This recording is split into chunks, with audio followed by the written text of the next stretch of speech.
Hello. Welcome back. Welcome back. It's been a while. If you're new, thank you so much for stopping by.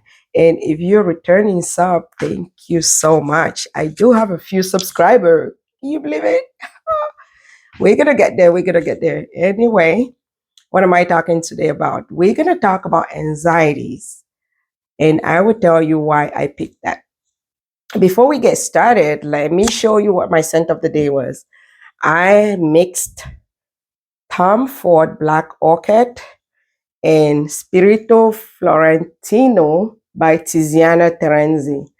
There's two, they garnished me a lot of compliments today. I want to say, to my recollection counting, probably 9 or 10 people. I had compliments at work. I stopped by a battered women's shelters for volunteering, had compliments, and I had to meet a client this evening, a coaching client of mine. We were working on her anxieties, and we had the waitress ask me about my perfume.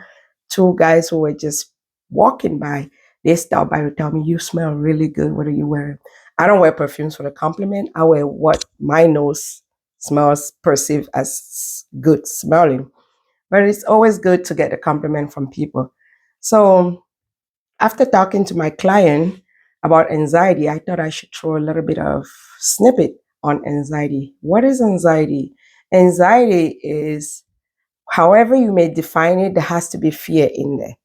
The fear that you're not good enough, fear that you're letting people down, fear that you're not achieving as your friends are achieving. So when that comes, when that starts, what I usually do with my clients is I'll just listen to them and I'll probe a little bit because I need to understand the root cause of their anxiety. And in peeling back the layers, I believe part of the problem for my clients are friends, pressure from friends, and the wrong types of friends. There's so many wrong types of friends, and there's the good friends. There are good friends there. Let me not make it sound like all the friends are bad. A friend that holds you hostage to your past keeps reminding you the BS that you did, maybe when you were 18 years old, 23 years old, and you made some mistake. You're working to elevate yourself so that you can be a better version of yourself. And that friend keeps reminding you, holding hostage, you hostage to your past. That is not a good friend. You need to let go of that friend. There is a jealous friend also, friend that there's so many ways you can read out on that. You don't have to wait till they poison you. We've heard cases where friends have poisoned friends, right? You don't have to wait till that stage before you understand. There is always handwritings on the wall. You need to let go of that. A friend who is resistant to change, they don't want to change and they don't want you to change. You might tell them, for instance, I want to go back and enroll in college. I want to get my master's degree or my bachelor degree. And their response would be, why? There's a lot of people who have gone to school and they can't find a job. Why would you do that? That is a negative friend who is very content being at the position they are.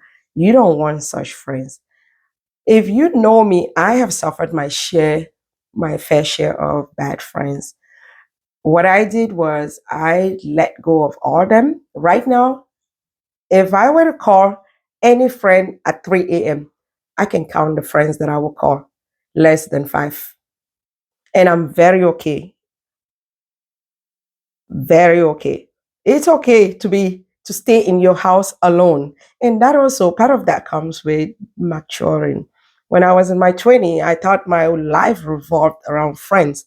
But now getting older, past 40, it's just perfect to stay at home. So if you peel back the layers on your anxiety and you find out that there's coming from family, toxic family members or toxic friends, it is okay to cut them out. Cut them out. Your well being is very important. You get one body, your well being is very important. So you need to take care of yourself. And the way you take care of it, personally, for me, I do blend spirituality in all my life experience and my professional experience. Personally, for me, the spiritual part of it is there is a phrase, I have it right here. I peeled it off my vanity mirror, and I have another one in my bathroom on the mirror. It says this phrase: do not be afraid. Have you ever heard that? I don't care what church you go. This is Bible. Some versions of the Bible says, fear not.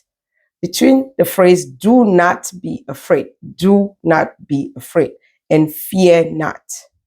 That one phrase appears in the entire Bible from Genesis to Revelation 365 times. Google it up, look it up. I looked it up on a reference Bible. I searched it on a scholar research website. I searched it up on regular Google. Quick Google search, Google it up. That is powerful. This one phrase, do not be afraid, 365 times. And to me personally, that is like every day, God is telling me, do not be afraid. If you worship Allah or you worship the sun or the cow, I don't care. If you believe in the Bible, do not be afraid. Should help you work towards gaining that trust, having that faith. There is a reason why it appears 365 times, and that should calm you down. That should be one of the recipes of calming you down. Once you identify the source of your anxiety, ask yourself, how can I improve it? If you can fix it, go for it. If you cannot fix it, then there's nothing you can do. So why be anxious? You have to ask yourself those two questions. Those are powerful questions that if you ask yourself every time you feel your anxiety creeping up, can I fix it? If it's yes, okay, let's go. Let's do this.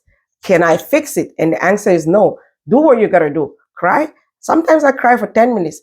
Personally, in my life, I have arrived at the point where I don't cry more than 10 minutes for nobody, for nothing. I don't care. I'm not giving it more than 10 minutes. I will cry and wash my face and play some music and go to bed. So you have to do what you have to do. There are steps in dealing with your anxieties. And if this message sounds good to you and you want in-depth coaching on these issues, please send me a message and I will arrange a phone call or Zoom. I do offer free sessions, 30 minutes free sessions, and I've done a lot. I do a lot of pro bono coaching also. So if you really feel like you could benefit from this and you cannot afford a private coach, which is not expensive that much, it depends what expensive is to you. It's not expensive, let me know and I can schedule a phone call and just help you out. There are different topics. It's not just anxiety. This is just one topic. What we do is like this client took a 6 months package and we identified things that we will be doing for the 6 months. And anxiety in her case is a huge one. That's why we focus on anxiety today. And for the next 2 sessions, actually, we will focus on anxiety because it is really huge for her. This could help you. If you know somebody that can benefit from this information, please share the video and please consider subscribing. Again, it's my pleasure. I don't remember if I gave a disclaimer at the beginning, but I am not a psychologist and I'm not a psychiatrist. These are life lived experiences and my knowledge in being a lifestyle coach. Part of your lifestyle is taking care of yourself. Self-care is really important. And part of getting your self-care in check is reducing those anxiety. Do what you can, but don't let the anxieties run you over. Have a good night.